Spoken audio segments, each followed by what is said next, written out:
Academic Planning and Finding a Major, Chapter 11.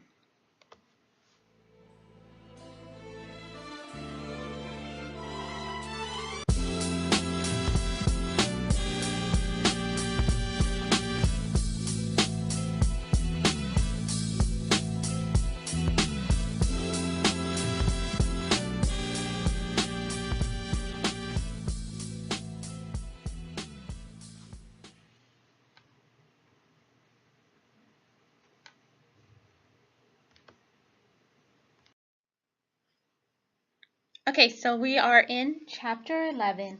That starts on page 175 in my version of the textbook.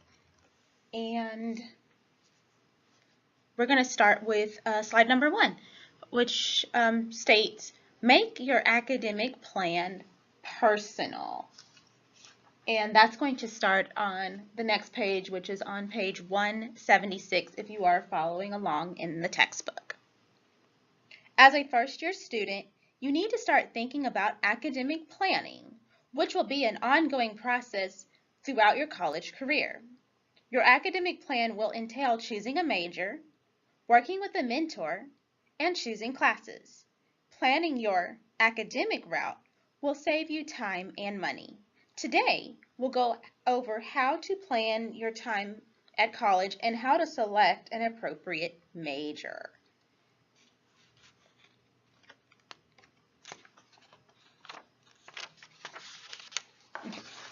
Developing an academic plan that is tailored to you can increase your college success because it will make you more likely to work hard and fully engage. Try to make your academic planning process as personal as possible by thinking critically about your interests, goals, strengths, values, and academic background. Some students come to college with a clear idea of their academic interest, while others aren't really sure and are interested in exploring new fields and disciplines. Either way, keep your academic goals in mind as you select classes that interest you. Consider your skills. Are writing or math abilities your strengths? Do you have skills in public speaking, analytical thinking, and web design? What are your values? Use your skills and values to figure out an academic plan. And you're going to see some of this information assessing interest, goals, your skills, and your values going into page 177 as well, going in from 177 to 178. So when they talk about exploring your interest and goals, that's kind of a twofold mission. So for some of you guys, if you have taken the My Plan assessment, it was a 4-part assessment where it actually does ask you some of those different questions. So it does do a personality test, a interest inventory, a skills inventory, and a values inventory. For those of you guys that have not had the opportunity to take the My Plan assessment, we will have you guys actually go ahead and take it when we go visit the Career Services office in a couple of weeks. So that way you'll have an idea of what you're interested in, what you're good at, how your personality impacts the type of environment you want to be in. So it goes deeper than just picking out a career field, but in also looking at if you want to work in teams, if you work better independently, and which company's culture resonates with you, or in some cases, you may not do well working for somebody else and you want to venture out on your own and start your own business. It's important to know that about yourself. And then lastly, what are your values? And that would kind of entail what things are important to you when you're selecting your career. Like, does it have to be something that's meaningful, where you have that warm fuzzy feeling at the end? Are you a person that kind of needs affirmation and different types of rewards? So a company that offers, different types of awards, prizes, bonuses, commission, different types of competitions. For some people that works well for them. For others, that's not what motivates them. And then also being mindful of the type of work environment that you would be in regards to supervision. So in my particular case, when I took my plan assessment, I took it too. Anything I have you guys do, I test run it. And the number one thing that came up for me, and that was the most important for a work environment under values for me, was independence. And I told my supervisor this. The past 10 years that I've worked here at TCC, I've never worked in the same building as my supervisor. Actually, 7 of the 10 years, I worked in a completely different city. We would correspond maybe once or twice a week. As long as my stuff was turned in by noon on Friday, I was good to go. I could work remotely. I could do whatever I needed to do. And I always establish that with the supervisors when I'm interviewing, which is kind of a bold move, but then I know what I'm walking into and they know what they're about to get. And I tell them, it's like, look, you hired me to do a job. I will do the job. Trust me to do the job at hand, because if you can't trust me to do that, then I'm not the right employee for you. And the less elegant way to put that is, tell me what you want done. Give me 2 or 3 little points that will tell me how to get it done. I don't need you to hover over my shoulder to tell me how to do it. Like, I hate being micromanaged. Do not micromanage me. I will put in my 2 weeks. I won't do it. Tried it one time. I don't work well that way. I can't have people hovering over my shoulder. And I just tell them, tell me what you want done. I will have it done. If I have questions, I will come ask you. You don't have to check it on me. I'm not the one that you have to worry about. And other than that, leave me alone. And yes, I did say that. But some people say, wow, I actually kind of appreciate your candor, because in that case, we know that you're independent. We can give you some projects, give you some really general parameters, and you'll take it and you'll run with it. And if you're having to actually pick up the phone and call me or email me to ask questions, then that means you have already vetted everything leading up to that. That is, in your case, that's your last resort. So I try to seek out opportunities where I would be working for supervisors in that means, like where I can have the opportunity to think for myself, not being told how to think. I don't do well that way. So that's the number one thing for me, regardless of pay, benefits, the prestige of the company. I don't care. That's what's important to me. Okay, so let's keep going here. So then continuing on from there, lastly, think about your academic past and experiences. What subjects have interested you in the past? What have you struggled with? What volunteer work or experience do you have that you enjoy? So in this, yes, your volunteer work actually does count. So when I got hired by TCC, I was 23 years old at the time, and I had been out of college less than a year. So I didn't have a whole lot of work experience under my belt. As a matter of fact, I remember in my interview, they were telling me to add 10 years of work experience because I didn't go back that far. And I had to look at the director, who's now one of our vice presidents here. She's getting ready to retire. And I said, well, I don't have 10 years of work experience. 10 years ago, I was 13, unless at-home chores count, which we got a good laugh about that. And she's like, oh, you're my son's age. She's like, no, you don't have to put the chores. Go back as far as you can. And I was like, oh, okay, so that's going to be 16 for me. And then come up to today. But what I was able to add in there for that lack of formal work experience was my volunteer work that I had done not only in high school, but also in college while I was pursuing my bachelor's degree. So I did some volunteer work with some of the classes that I had to take. So education majors, you will be required to do field work experience as part of your classes. That is a state requirement. That is not TCC. That is the state of Texas saying you have to go out there. And it doesn't matter whether you do all your assignments and you have straight A's on them. If you do not get hands-on experience in some sort of classroom, whether it's with Head Start, a Montessori school, a private school, public school, charter school, doesn't matter. If that's not accounted for, one, they can't pass you for the class, and two, you can't sit to get your teaching certification. Just flat out, it's not going to happen. So what I did is, one of my volunteer opportunities, I got to work at a Montessori school to learn the Maria Montessori way.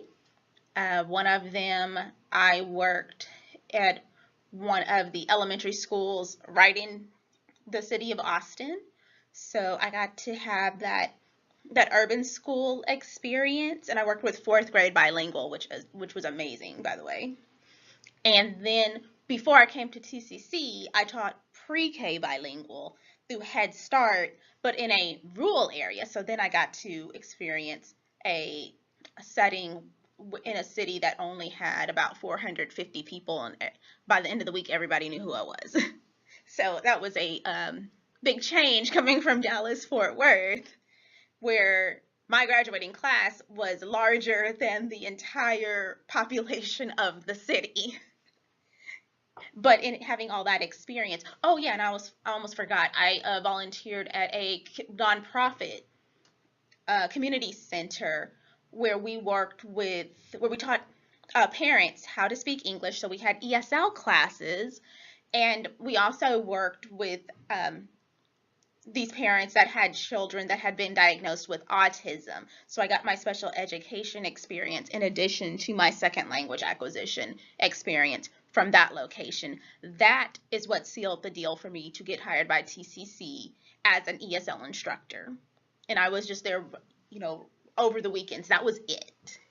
But I was able to articulate the information that I had learned in working with the adults and working with the children that had these special learning needs.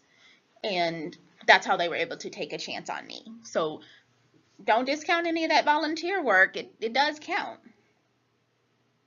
And also think about the subjects that you're strong in and what you've struggled with. Because hopefully you can find something that you're strong at, and in turn you'll be excited to continue your studies with that and hopefully turn it into something that you get paid to do. So when I do a lot of my presentations, what I tell people is, I actually like to talk to people and everything like that. And it's something that I really do enjoy. And I get a natural rush from it. I get really excited. Don't be surprised if I start turning cartwheels in the classroom. So with all 3 of my careers that I have going on right now, I get paid to talk to people, the thing that I love to do. As an advisor, I get to help people plan out their futures, and I get to give presentations. As an instructor, I get to get up there and I get to talk to people. And as a promotional specialist, I get to meet with people from all over as we're promoting various products. So who knew that I was able to take something that I was actually not only interested in, but my family members always got on me about it because they always said, you talk too much, you talk too much. Yeah, joke's on you, because I get paid to do it now. So who knows? Some of those things that you get in trouble for, they might pay off. I got in trouble for that, and I got in trouble for taking things apart. I'm a big-time kinesthetic learner. I was the kid that took the remote control and I would take it apart because I wanted to see how it worked, and I could put it back together. And in doing that, I discovered, hey, I'm actually pretty good at physics and things like that because I like to tinker with things. I like gadgets. But who knew?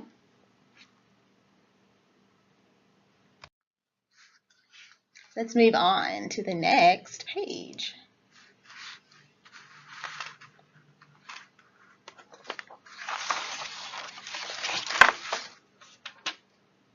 Okay, choose a major that is right for you. And I'm on page 178 of the book. And then you're going to see a couple of questions for those of you guys that do have a Chapter 11 quiz. I know that's my Saturday class. You're going to see a couple of these points that I'm about to bring up on there.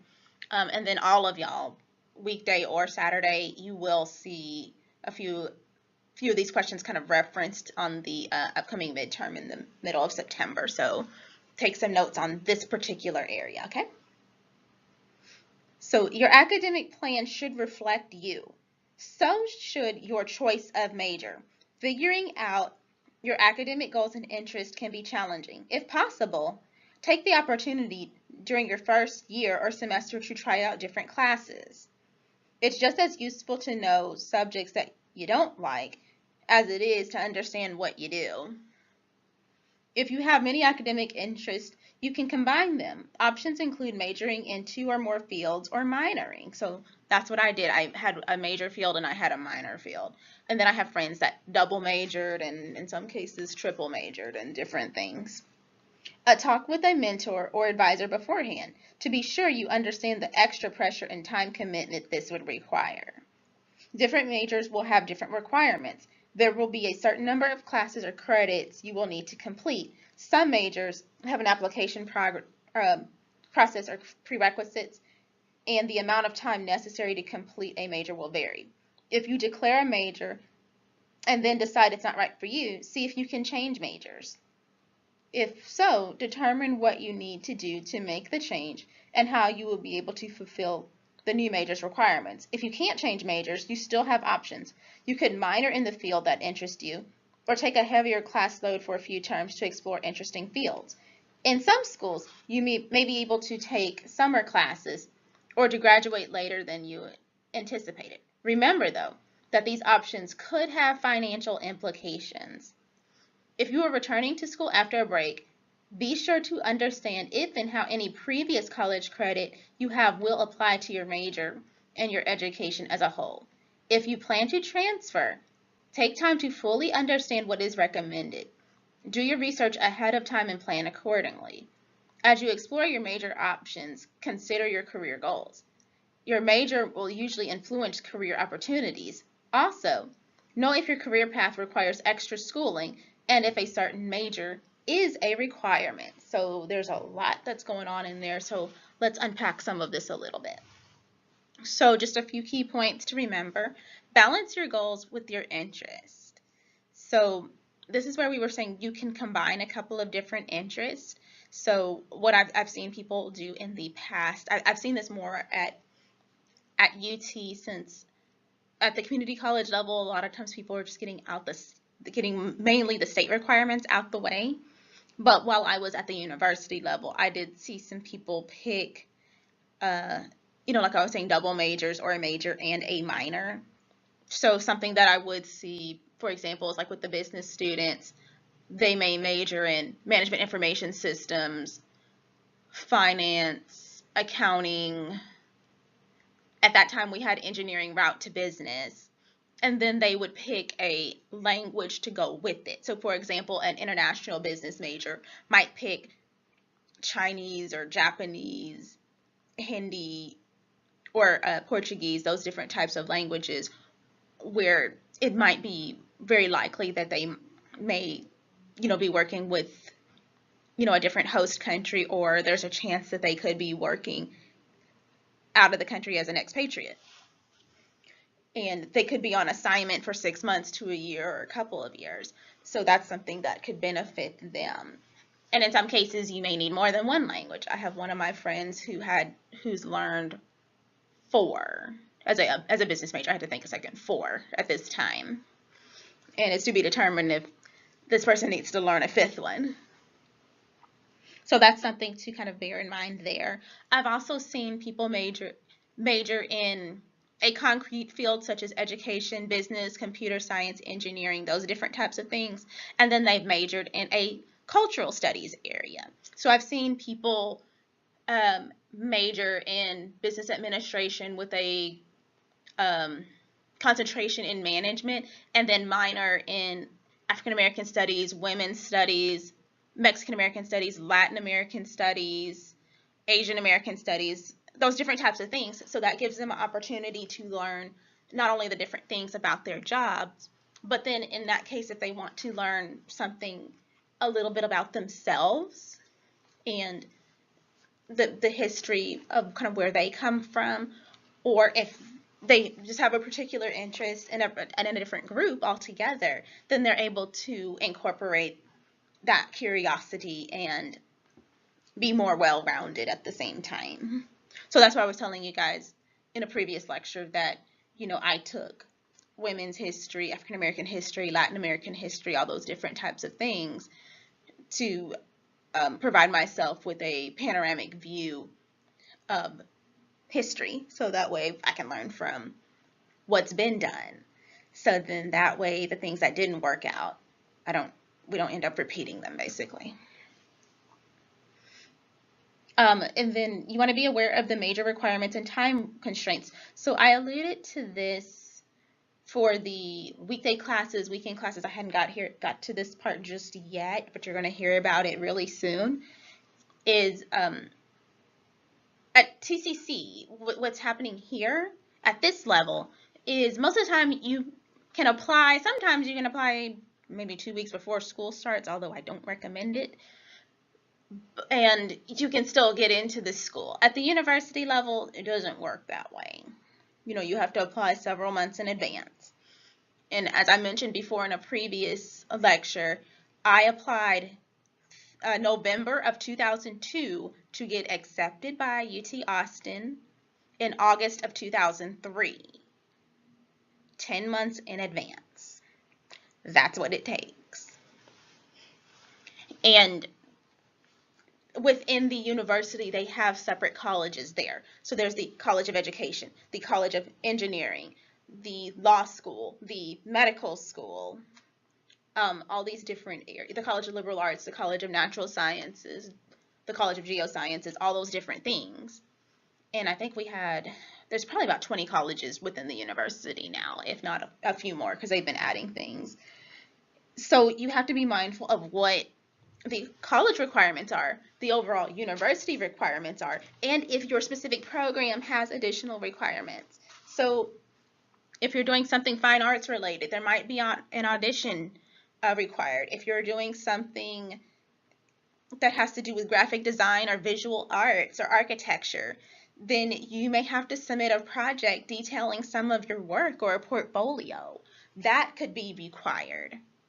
I know for music, you have to do like a recital, like an audition.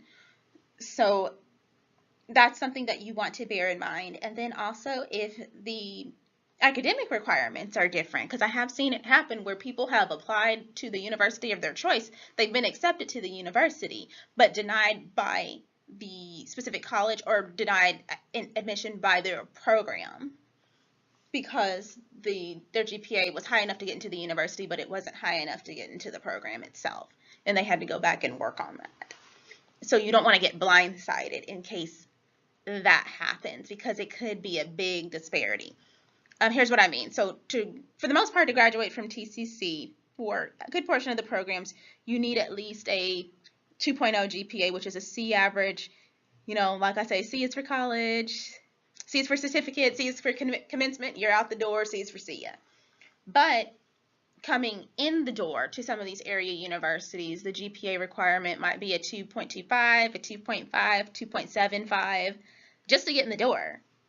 And then for some of these more rigorous programs, the GPA requirement may go in upwards of a 3.0 to a 3.5. That's where I see those issues where people have said, well, I've gotten accepted by such and such university, but the program denied me because I needed a 3.5 GPA and I only had a 2.75. You know, what's going on? So you have to be able to check both sides of that. And then the timing as well. So the application process to get into a university versus the financial aid deadlines do not typically line up. You have to have the financial aid applications done in advance. So everybody's pretty much opens up their federal financial aid applications on October 1st of whatever year that they're in. And then they typically, if they have departmental scholarships, I've seen those close around February. But then, application deadlines can sometimes be open until June. So I've seen people apply for universities, but they've missed the the deadlines to pay for money. So I've had students that have been accepted into universities, but didn't plan early enough, and the money to pay for that wasn't there. And because we're dealing with tens of thousands of dollars at that point, it just takes a lot more planning. You want to make sure you have your money secure before you get out there and apply and be ready to go. And then, yes, you may be able to change your major. I've seen some people do it. I've done it. I changed from psychology to Spanish language teaching at the halfway point, but they were both within the College of Liberal Arts, so I didn't have any additional courses to take. If I would have done a very specific education program, then yes, it would have added 2 years to my program. So I stayed under the College of Liberal Arts and took College of Education courses rather than transferring to the College of Education altogether. And that was able to get me out within the 4 years. And then you also want to be mindful of certain majors. So I know with the engineering program UT had, for example, it was built as a 5-year program. So you want to be mindful of that when you're planning on how long you think it's going to take for you to study. Because for the students that were taking the program over 5 years, this was especially true for the aerospace engineers. I distinctly remember that.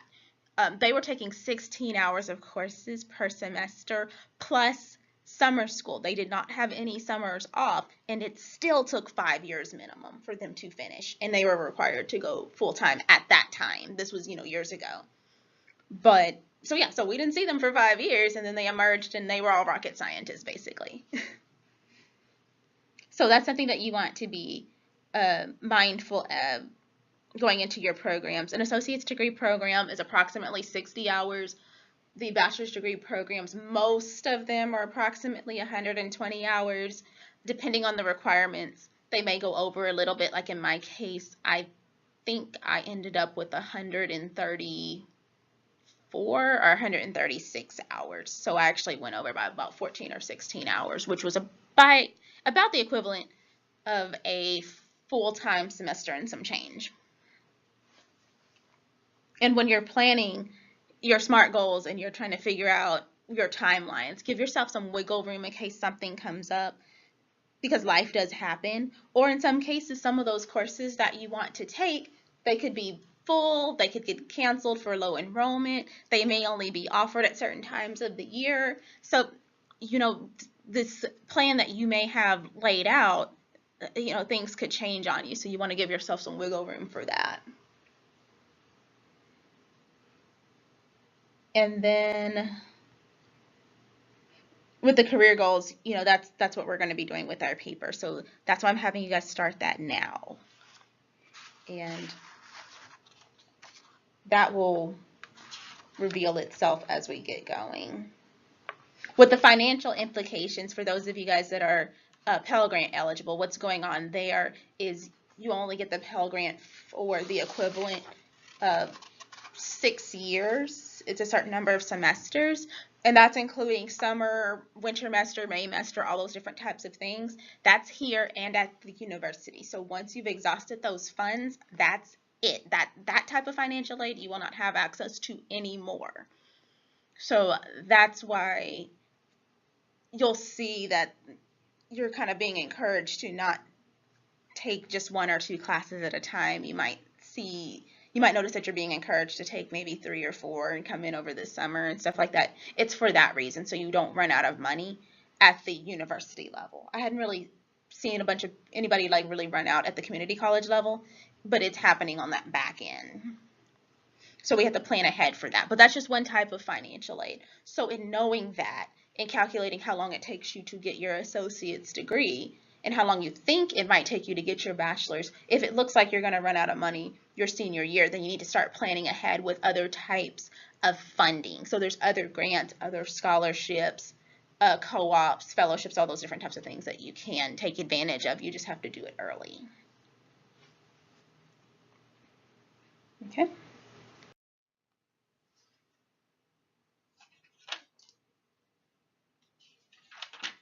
Okay, so now we're going to skip ahead to page 182. So again, page 182. And this information on this slide is coming from the bluish gray chart at the bottom 2/3 of the page, and it's those 5 bullet points that are right there. So let's look at these a little bit and kind of examine what they are. What types of classes do I find most engaging when choosing a major? What classes am I performing well in? What classes feel challenging but not totally overwhelming? What type of classwork feels most personally gratifying? And what majors are mostly aligned with my future career goals? So with number 1, classes you find engaging will be most aligned with your interests. Choosing a major that interests you will increase your likelihood of success.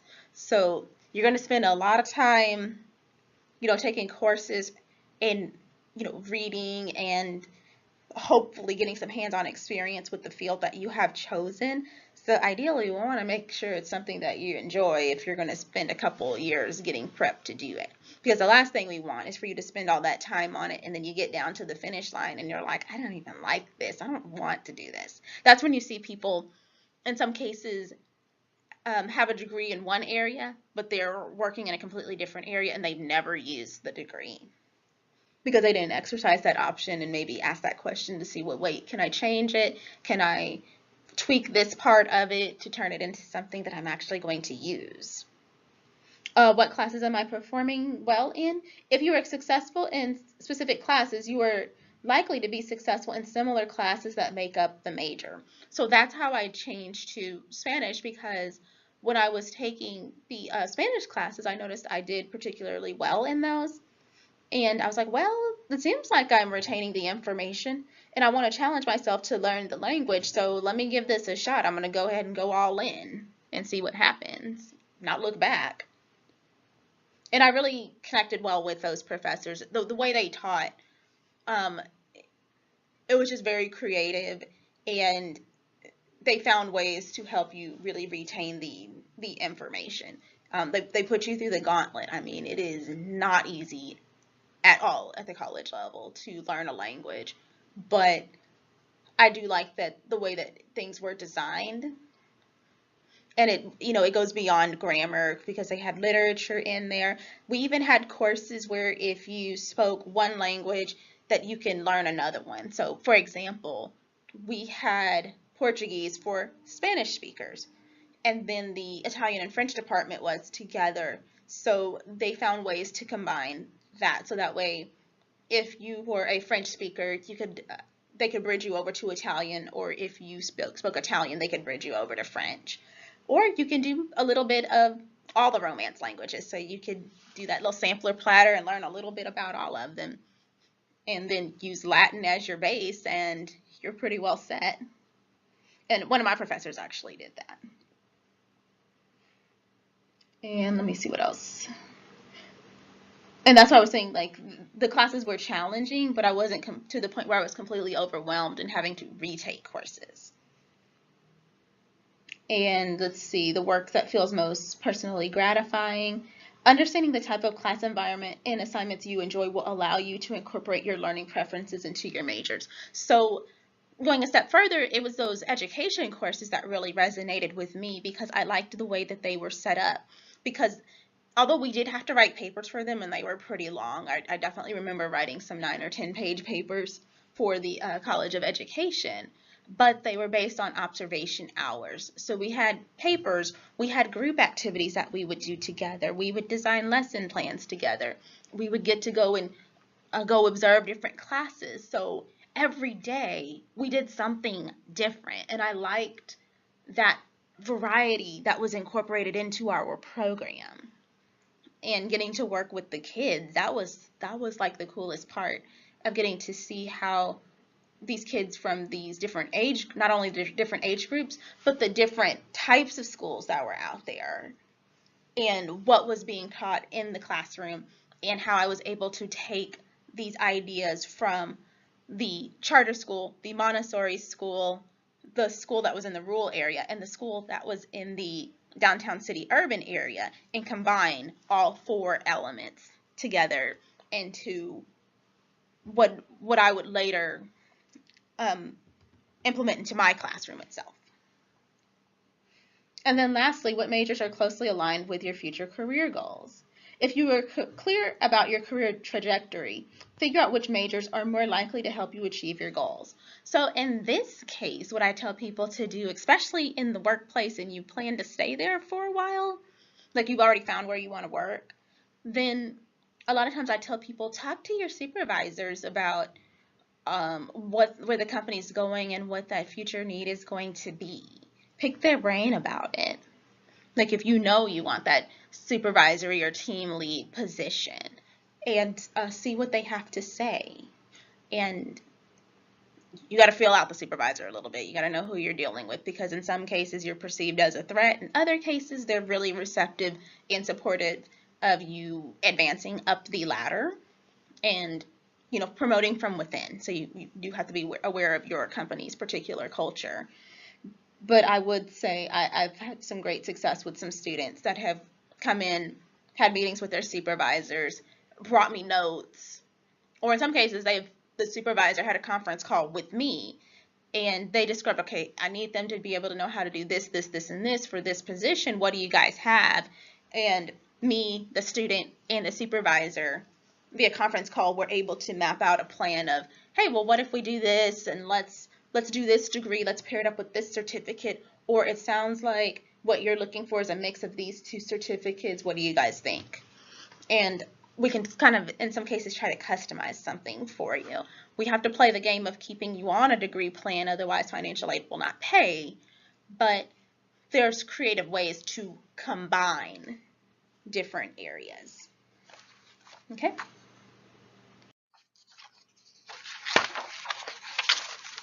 And then jumping over to page 183. Map out your academic plan. So that's the bottom paragraph on page 183. As you select courses, consider both your interest in any general academic requirements your college has. General requirements are either specific courses or courses from specific academic categories that your college has determined to be essential for all students to take in order to graduate. For instance, many schools have quantitative requirements or a foreign language requirement. So I know I'd mentioned this before. The university I went to did have a foreign language requirement. Like, so everybody studying there at that time had to complete at least 2 years of a foreign language. They either had to take it or they had to prove proficiency by testing out of the language. So it was like the equivalent of 2 years. If possible, create a mixture of courses that provides variety in terms of the subjects represented and the type of work that will be performed in each class. Start with any courses that are required for the first year. If you are still trying to figure out your academic path, take courses that fulfill your general education requirements as a way to explore various areas. So that would be those primary classes that you're going to see on the Associates of Arts and the Associates of Science degree. Whether or not you know your major yet, try to determine when you will take your additional requirements during the remainder of college. If you're fairly certain of your major or minor, start working towards it. You'll use an online course registration system to sign up for courses, also known as WebAdvisor for TCC.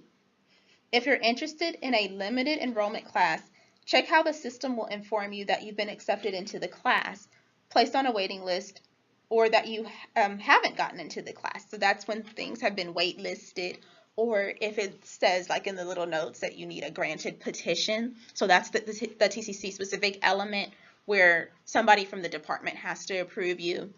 In some cases, if you're going to do classes with the weekend college, then the director of the weekend college has to approve you to take those accelerated hybrid courses where you go 1 day a week to the Trinity River campus and the rest of your coursework is online. You can actually complete your entire degree via weekend college, but for that initial contact, you do have to meet the requirements of that particular program. Understand how the system works, what the deadlines are, how to use it, and what types of information you'll have to provide when using it. So let's break this apart just a little bit here too.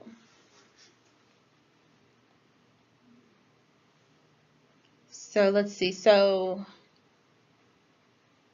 you know, we're gonna kind of reiterate, combine your interest with the requirements. So in some cases, when you're looking at your degree plan, so that's your roadmap of what classes do I need to take, which ones are state required, and which ones are what are called my prerequisites to get me into the program of my choice.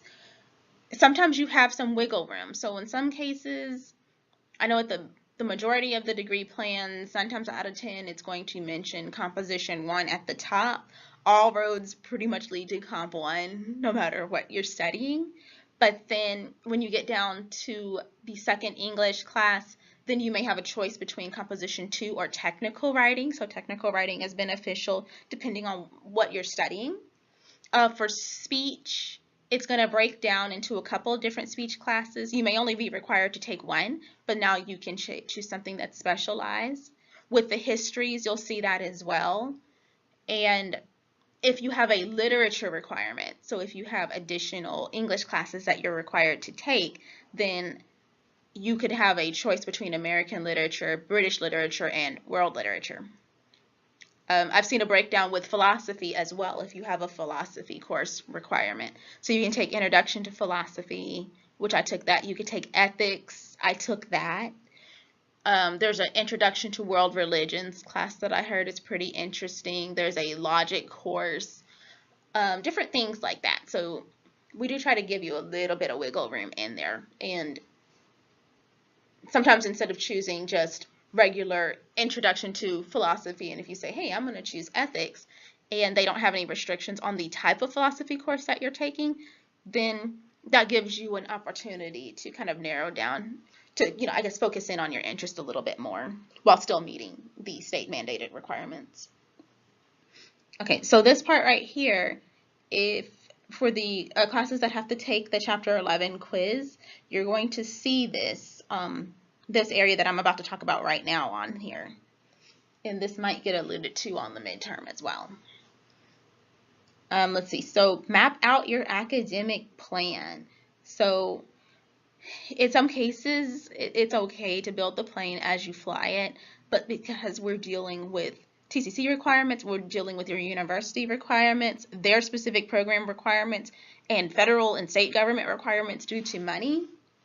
In that case, again, when you're dealing with tens of thousands of dollars, you can't really build the plane as you fly it. The plane needs to be built. The plane needs to have gone through some tests as well. So in mapping out your academic plan, just kind of like what I was saying before, knock out those general education requirements. So the English class requirements, get your math out the way because math will lock down your sciences. If you're not TSI met in reading and writing, you want to get that up to par, especially with the reading, because any course that is reading heavy, the reading TSI will lock you out of it. So there's not a college level reading course like, you know, like with the TSI writing, there's college level English. With the TSI math, there's college level math. Reading doesn't work that way. But reading is the gatekeeper for any history classes that you need to take, government, psychology, sociology, literature, anything that, I don't want to say this like a reading component, it's just, it's something that's dependent upon reading comprehension, like your ability to read something, understand what you're reading, and being able to articulate it back. Your reading test is dependent upon that, and if we don't get that taken care of early on, like sooner rather than later, then what happens is we run out of classes for you to take. So I like to try to attack the reading requirements and the math requirements first, and then I can maneuver around some of those other things. Okay, so just be mindful of that. What we'll be doing when our guest speaker comes in from advising and counseling is they will make a reference to what the degree plan and what the degree audits are. I do take some time to show you guys self-service student planning during the course. I just haven't had a chance to do that yet, but it is coming. And that way you can map out your coursework over the next couple of semesters. And that will align with you completing your financial aid the first week of every October. So then that way your money is secure a year in advance. And then your classes are mapped out at least a year and a half in advance as well. So you can't register a year and a half in advance, but you can pick out the specific class in advance as far as the subject area, but not the specific professor or time just yet. And let's go next. Okay, select your courses. Where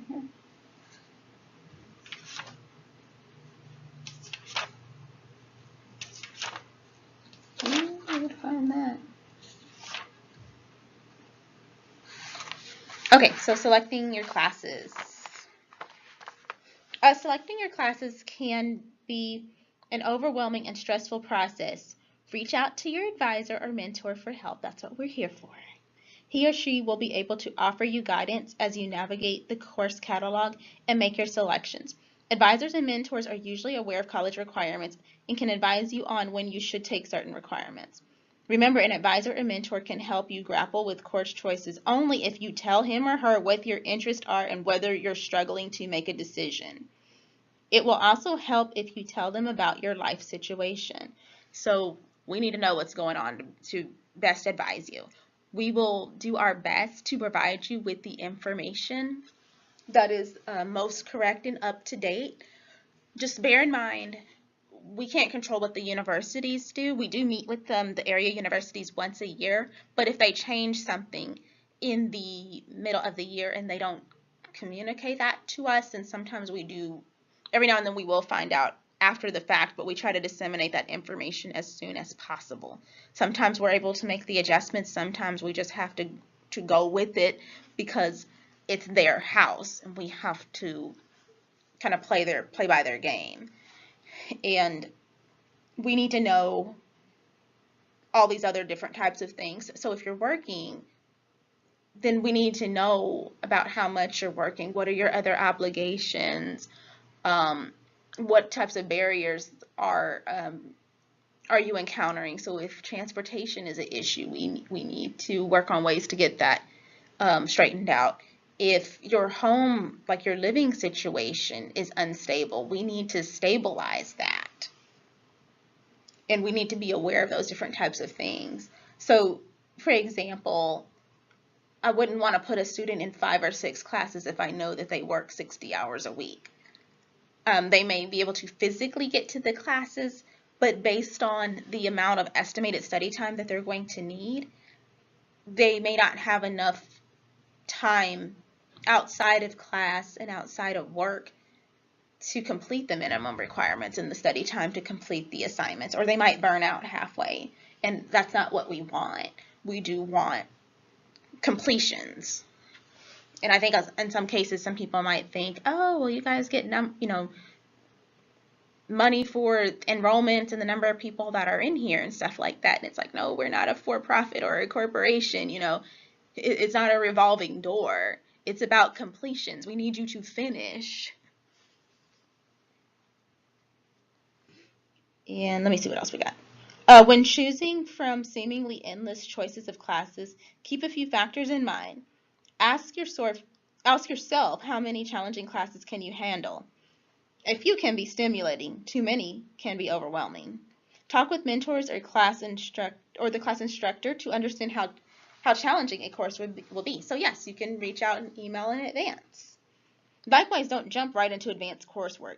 If you've never taken a class in that subject, start with an introductory course. If you've never taken a class in that subject, start with the introductory course. Excuse me, I just read the same thing twice. Don't compare yourself to your peers. Everyone has different interests and strengths, so no 2 course loads will look the same. For example, your friend who started off with the 3rd level of French may have been speaking it for years. So that was kind of in my case, like with the mathematics requirement, where some people may have said, oh, well, I'm going to start with college algebra. In my case, you know, my math and sciences went up to pre-cal and statistics and everything like that. So I didn't take college algebra. I took pre-cal and I took stats in college.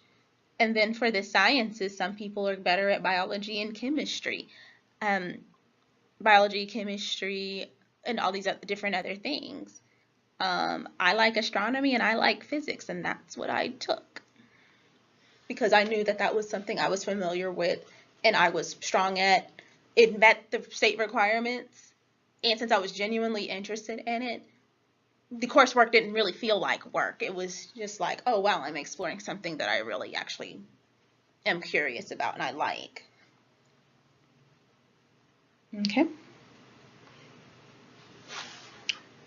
Even with the right preparation, you may find that a course you've chosen is very difficult and that you struggle no matter how much effort you put in. Been there, done that.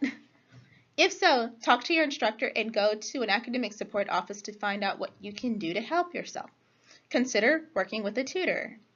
If you continue to struggle and are worried you might fail, you may be able to withdraw. Be sure to find out what withdrawal could mean first. Check your college rules regarding withdrawing, especially if the class is a requirement for graduation or for your major. Lastly, factor in your personal commitments, such as taking care of or supporting your family when determining a balanced course load. So in that paragraph, yep, sometimes you do get kind of blindsided with some of those different things. So when I took statistics, even though I had taken it in high school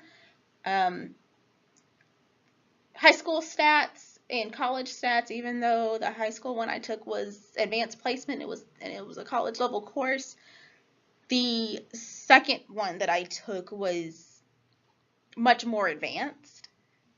So I had the foundational knowledge, but I did feel like that there was a bit of a gap between those. So that course was a bit of a struggle. I did tell you that the astronomy course that I took was a big time struggle because it was calculus based and I had only gone up to pre-cal and it was a summer class, so I had to learn calculus in about 5 weeks and then do my homework. So I did go to tutoring. I went to review sessions. I met with my professor every week. I did what I needed to do to make sure I could master those concepts. And in some cases I was successful, and then in other cases I was dealt a bit of a blow. And you know, I can just say this, anything that didn't go according to plan, I can look back and say, you know what, I did do everything possible to do the best I could. So, you know, I didn't wait until the last minute when I was struggling. I did take a proactive approach and everything like that. And sometimes, you know, things will kind of knock you down a little bit, but then you still kind of learn from those failures and how to, I don't know if I want to say accept them graciously, but you learn how to work around them and learn from them. And going forward, retool different things. Like, okay, this didn't work for this class, but I got to keep trucking. Here are the adjustments I need to make.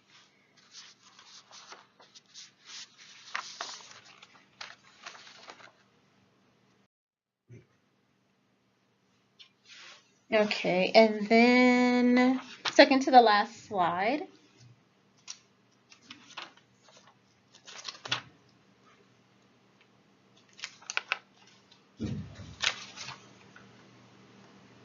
Balanced course load. Okay, so this chart is on page 185 in the book, and it's going to give you an example of a poorly balanced course load and a more balanced course load. That's Exhibit A and Exhibit B. On your midterm, you're going to see an example of a student that is enrolling in courses, and they're going to ask you which one of these schedules looks the most balanced in your opinion. So what they mean by balanced is you're taking a diverse selection of courses, like you don't have just all math or sciences or just all easy classes or just all quote unquote hard classes. I know that that term is relative. Maybe all rigorous and time consuming classes all at one time versus all the ones that come a little bit more naturally to you. You want to do a mix of those classes that are going to take a little bit more effort versus those ones that come naturally. So you'll have to select the version. It's going to be a multiple choice question as far as which one kind of looks like it's going to be the most balanced. It'll provide the right amount of challenges, the right amount of getting requirements out the way without putting you in a position where you're overwhelmed. So you're going to see that. So be familiar. You don't have to necessarily memorize the chart, but look at the tips and take a good look at the poorly balanced course load and the more balanced one. So then that way when you see that question, then you'll be ready as far as how to address it. Okay, so now we're on the last slide, which is called 5 Mistakes Smart Students Sometimes Make. And this is on page 189. It is the blue chart that you're going to see at the bottom of the page. And these 5 tips, or the 5 mistakes rather, are going to align with the 5 points that they mention in the chart. So let's look at these and we're going to close out from there. So number 1, taking a class because a friend thought it was easy. So everyone has different strengths and weaknesses. So listen to your friend's opinion, but do your own research as well, because you want to bear in mind that everybody's academic experiences are different. Everybody's exposure to different classes, their different course requirements before coming to the college may have been different. And in some cases, you know, your friend may be a very strong math and science student. You may be more inclined to enjoy things that are more reading heavy. And that course that came very easily for them might require more effort and pose a challenge for you, and vice versa. So that's just something that you want to bear in mind when you're taking those types of recommendations. Number 2, exploring classes or a degree program that only your mom, dad, or partner is interested in. So this is another sticky point that I see people run into here. So remember, you're the one he'll be in class day after day. So make sure it's a class that you're actually interested in. And remember, you're going to be the one taking all the classes, doing the work, paying for the classes, and you're going to be the one that ultimately has to work the job from this field of study at the end of the day. So you'll have a decision to make. So whether you're going to submit to what somebody else's version of life is going to be for you, or if you're going to stand up and you're going to make your own decision and stand by what you believe in, even if the outcome may not be exactly what you're hoping for it to be. So in some cases, the family members and the significant others and the coworkers might be receptive to what you're trying to do, and in other cases, they may not be receptive to it, or they may not be ready to hear it right now, but they might accept it at a later date. So you've got to be ready to stand up to them, and I think that's a hard element that people do kind of struggle with. I did go through that personally, where I was basically told to my face that my choice of major was quote unquote stupid. But, you know, hey, I was able to get a job in and I'm actually using it. And I'm making a little bit more money than the person who said that, so the joke's on you, person who shall not be named, that is a family member. But the thing is what I did do in trying to argue my case is I did make sure that I had all the facts together. I had thoroughly researched the major and the career, so then that way I didn't accidentally choose something where, you know, 4 or 5 years down the road, that career no longer existed. It had been outsourced. The job outlook was limited, or if it was declining, or if the processes had become automated. So that's something new to bear in mind with artificial intelligence. Like with what you're picking, can your job be replaced by a machine that they don't have to pay? So, I'm a person that makes sure all my T's are crossed, all my I's are dotted, and I made sure that I discussed my concerns and my choice for choosing what I wanted to study in a calm, professional manner. And just bear in mind that sometimes these are things that people get very passionate about, and they may try to take you to a level 10. Don't let them do that. If they go up to a 9 or a 10, you stay at a 2 or a 3, because as long as you do that, then you're in control of the conversation. Don't let them manipulate you into going into a shouting match over something, because again, at the end of the day, it's your life. And like I said, you may find yourself in a situation where you have to stand up for what you believe in. Let's see. Number 3, taking an online course because you thought it would be easier. So there's a misconception that kind of floats around with some of the online courses where people think they're easier because you don't have to physically come to class. In some cases, for some people, it might be easier, but that's all relative. That's a matter of perception, and it's a matter of some things come more naturally to people. It's not necessarily because the class itself is easier. And the thing to bear in mind with those online classes is you have to be very independent, and you have to be extremely disciplined to be successful in them, because there's not going to be anybody over your shoulder to remind you to do this, that, and the other. You have to make sure that you're organized enough to keep track of what all your due dates are, when your assignments are due, when can you access your assignments, when are they going to close out, all those different things. So do you have reliable computer access and internet access? Do you have a quiet place to study? All those different things come into play, because remember, your home environment may or may not be the best place for you to be that would be conducive to studying, especially if you're going to have to do your program 100% online. So, and finding the proper times of day to be able to do that. That's something to bear in mind. So in some cases, you may find yourself having to come to campus anyway and going to one of the library study rooms just because there's too many distractions at home. If it isn't, oh, I need to wash the dishes, I need to go vacuum, I need to wash the car, I need to walk the dogs. For those of you guys that are parents, I need to tend to the kids. For those of y'all that have a significant other that may or may not have gone to school or studied what you're studying, they might say, well, you studied this morning, and it's like, yeah, that was for class number 1. I'm in 4 classes. They may or may not fully understand what that entails.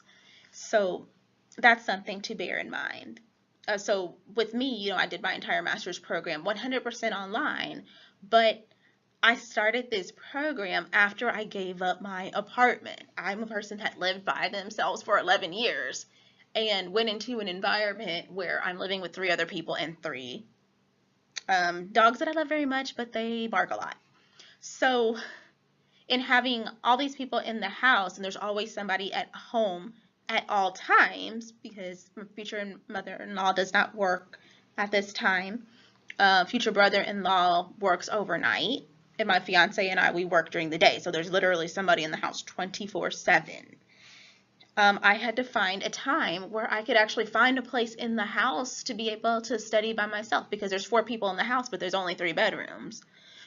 And what I discovered is I either have to get up in the middle of the night to study, so I had to get up at like 2 or 3 o'clock in the morning and go in the living room, or I had to get up really early on the weekend, so I had to get up at like 5 or 6 o'clock in the morning and try to get my homework done before anybody in the house woke up, because once they woke up, all bets were off at that time. And in some cases, I would stay after work and do homework just because I knew that I would be battling everybody's dueling TVs, the barking dogs, just pots and pans rustling from cooking dinner, just the everyday life and all that stuff piling up can be one very loud distraction when you're trying to prepare for a test, take a test, or record presentations. I had to record stuff for public speaking and for some of my other classes, so that was a challenge I had to work around because I didn't want all the background noise in there. That's even what I'm running into with this. That's why it's taking me so long to get these up, because I have to find time where I'm not around anybody to do that. So that's just something to bear in mind when you're going to do that. Last 2 points. Deciding to get the tough classes out of the way. Too many challenging courses at once can cause burnout and might lower your performance on your GPA. Okay, so what I see here is especially for the healthcare courses that are dependent upon your sciences. So those of you guys that have to take anatomy and physiology 1 and 2 and microbiology that's in your future, you know you need an A or a B to get into your medical program of choice. And you only have 2 attempts, a drop or a withdrawal, or getting a C or below counts as an attempt. That's all you get. So it's not one of those situations where it's like, oh, I got this, or I didn't pass, I'll just retake the course and stuff like that. If you're not in a situation where you're one and done, or you get to that second attempt and you don't get what you need, then you've blown your attempt to get into that medical program of your choice.